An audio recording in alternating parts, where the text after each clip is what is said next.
Yeah, Phil Mitchell. How'd you get here? Alright everyone, been a while. Here's where I left you. Me sat on this wall, bumbling like a little girl, having just bought my dream plot. But straight after the sale I had to head off. The trip had already overran, and with some other personal stuff going on, I just had to get back to the UK. So I had to make the mammoth drive once again in the pandemic. Joyous. Come on, Pooch. Keep hold of this. Come on. I'll see you soon. First things first though, I had to get off the land, and with a huge downpour soaking both the tracks, that was tricky. And yes, all that rumbling was my fridge emptying itself all over the van. But attempting the bigger hill weirdly paid off, and a few minutes later I was hitting the road. It felt kind of weird saying bye to Portugal after so long, and I feel I say it after every big trip, but the van once again just kept trucking, even after all the abuse I've just put it through over the past few months. We meandered our way diagonally through Spain with no real interruptions, and eventually we hit the French border, something I was pretty nervous about considering the current climate, but the French border checks just waved me straight through. With every fill-up I was filling the jerry can to minimise the amount of stops I'd need to make. And the only times we really stopped was to let Lance out for a wee, eat and sleep.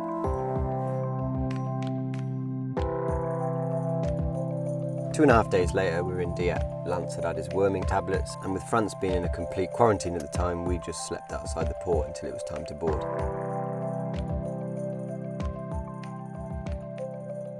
Then it was just a 2-week quarantine, but luckily thanks to a family friend Jason put me up in his field, we had a slice of freedom. Obviously there's not going to be a fat lot to explain. I've got to stay in the van for 2 weeks. Them's the rules. I went out of the country, so now I've got to quarantine. I tried using the time wisely and got loads of chores and little niggly jobs done that I'd either caused on the trip or that have been needed for a while. Jason stocked me up with a load of wood, but being winter it was a little damp. But once the fire was lit, I got a bit of a system going of storing, drying and burning and keeping the fire lit basically for the full 2 weeks. I gave the van a much needed wash, but got quite nostalgic over all the new scratches I'd gained on this trip. Most of them I could actually pinpoint where I'd gained them. And although I couldn't leave to go and get parts for the van, where I could I made repairs, like the recovery board holder that a tree had managed to dislodge, the rear top edge that had been stoved in by a tree, and I made good the bottom lower corner that had been stoved in by a tree. Should really avoid trees. Although Lance had the freedom of the field, he still wasn't a fan of the confines of the quarantine, so keeping him occupied and entertained filled quite a lot of time. Where are you going? And the rest of the time was spent making the Portugal videos for you guys. Actually, that's a bit of a lie because I finally bought Mafia Remastered. Oh yes! Oh, I can't tell you how excited I am! Orders, the money. You could get the call day or night. I've probably said it before, but this was my favourite game as a kid, so I was a little apprehensive that they might ruin it. They didn't. It's so good. I was going to do a full video of my 2-week quarantine, but honestly, who really wants to see that? We all know what it's like. When it come to an end, me and Jason had a celebratory bonfire, but then it was time to part ways because I had a much needed MOT to get sorted. During my 2-week lockdown, I've come to a conclusion. Despite not leaving and seeing anyone or anything, I could see that the UK was going to have a pretty harsh winter with COVID and everything, and I thought absolutely bollocks to stay in here for that. So after consulting with Emma, we decided we'd head back to Portugal. All I had to do was get the MOT passed, get Lance's rabies jab renewed, and try and buy as much as I could that we were going to need there. Sounds easy. It wasn't. The van failed its MOT, not badly, but there was also the jobs I knew needed doing on top. This was all going to be done outside in the rain in Jason's field, but luckily Paul once again come to my rescue and let me take shelter to do the work in his unit.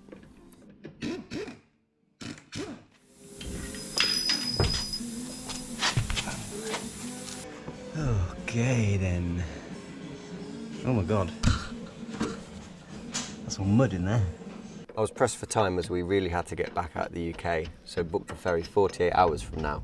And on my to-do list I had to replace a new track rod, get my useless handbrake working, and change a few rear bushes for the MOT. I also had the prop shaft off and being completely rebuilt from previous issues, and although the MOT hadn't picked it up, there was a small hole in the sill that Paul said he could weld up for me. It's like a grandma's elbow joint.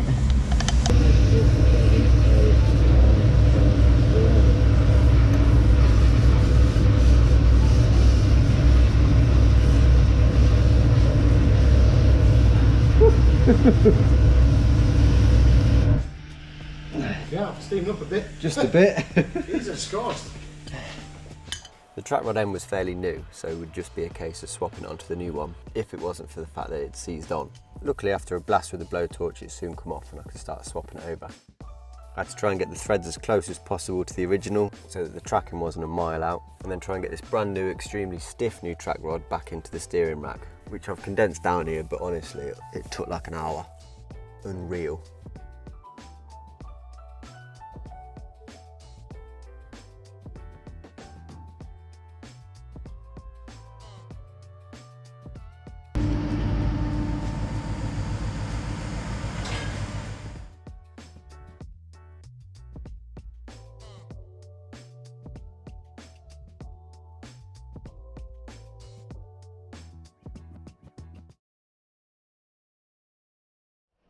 Later on I got the phone call from Dave Mac Prop Shafts letting me know that my prop shaft was rebuilt and ready for collection.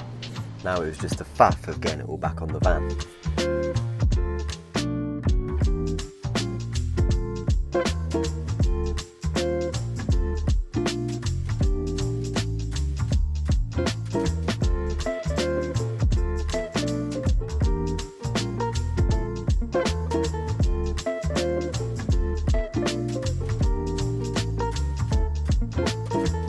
Thanks to one bolt being covered, the entire fuel tank has to be dropped on the Sprinters. Nightmare.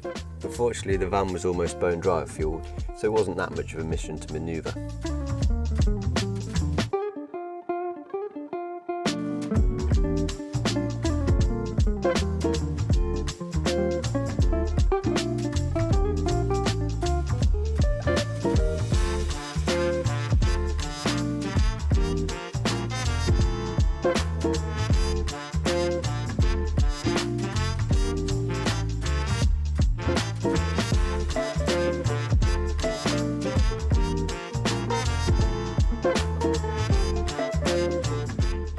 I'm not quite sure what happened here, but I've managed to lose all of the footage of adjusting the handbrake, but take it from me, it was a total f***er. There are 2 points of adjustment on the cable alone, both of which don't make any sense, and mine had rusted solid. And then because my van's a twin reel, it's basically got a truck axle, which makes the adjustment on the hubs a lot more difficult. But I got it done, and the last job on the list was that small hole on the sill.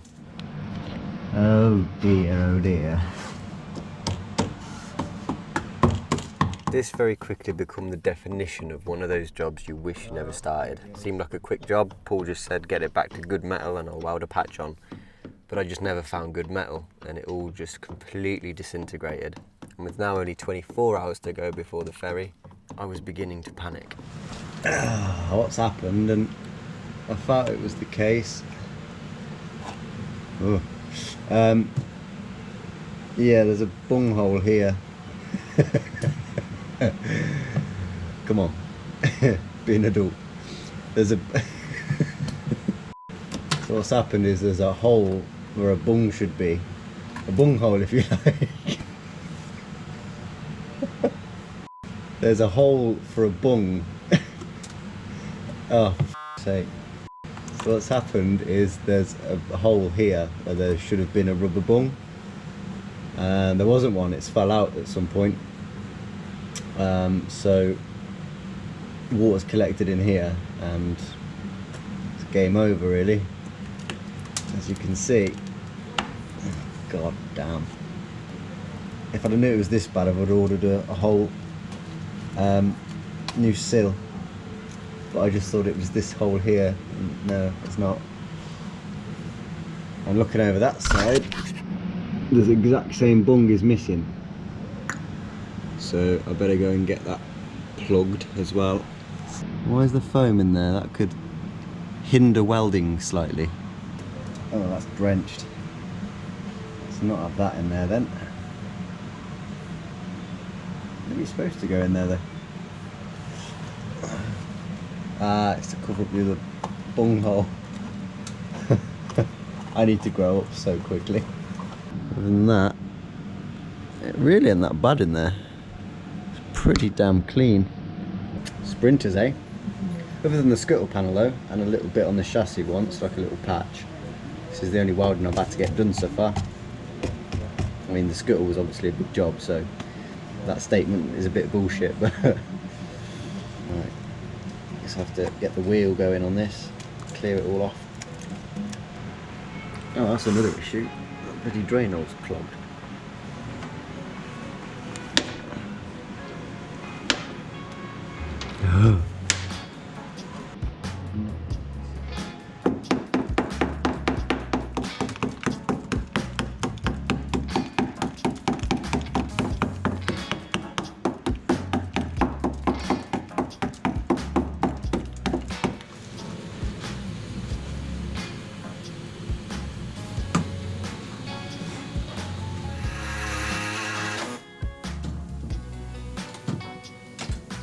Paul, hearing all the banging, clanging and swearing, soon realised that the small sill job had turned to shit and come to give his expert opinion.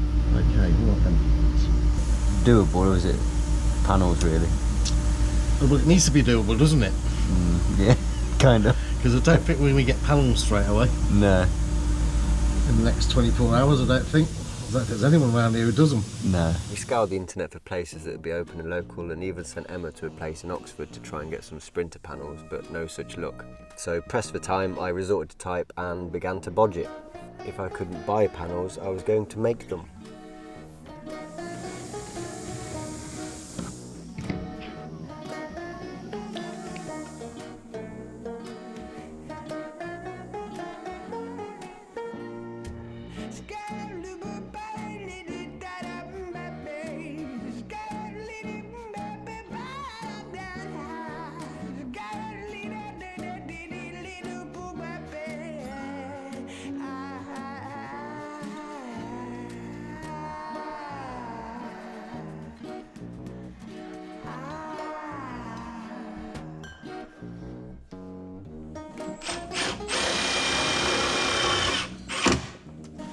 You know what, a bit of tapping, that ain't gonna look too bad. No. You can bend the lip down and it'll be my level of alright. No. That's what I like to hear. It's not my level of alright. No, I don't think it's any sane person's level of alright.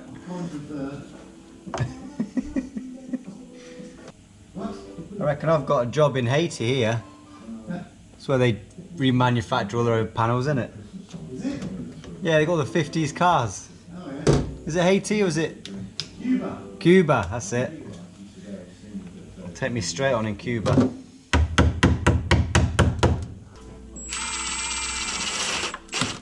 Oh. The bit of metal I wanted to screw into has just fell off. Although this was the absolute king of bodge, even for me, it's only got to hide the massive hole for the MOT and then last through Portugal. Then upon coming home, I'll be ordering an inner and outer sill, wheel arch and step. But you know what, if I don't say so myself, these panels don't look that bad.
Now it's just a lick of paint and with one day to go, pray to God it passes its MOT. What you doing? Following day I managed to squeeze the van in to get tracked real quick, and then it was down to grab Emma. We loaded the van with all of her stuff, turning the upstairs pod into a wardrobe and storage area, then made our way down to New Haven, hoping that the restrictions hadn't heightened. After only a few more checks than before, we were back on our way.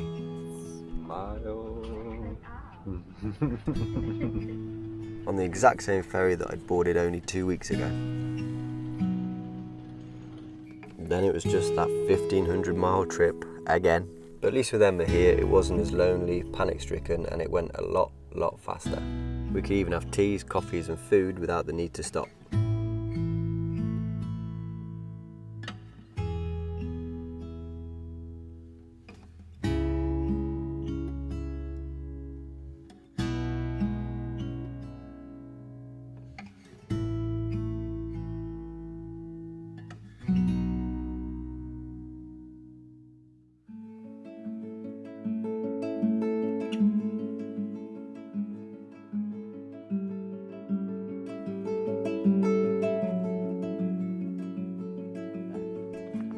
We cleared the stream out. This was all overgrown and full. So this was the tree that I hit the van off.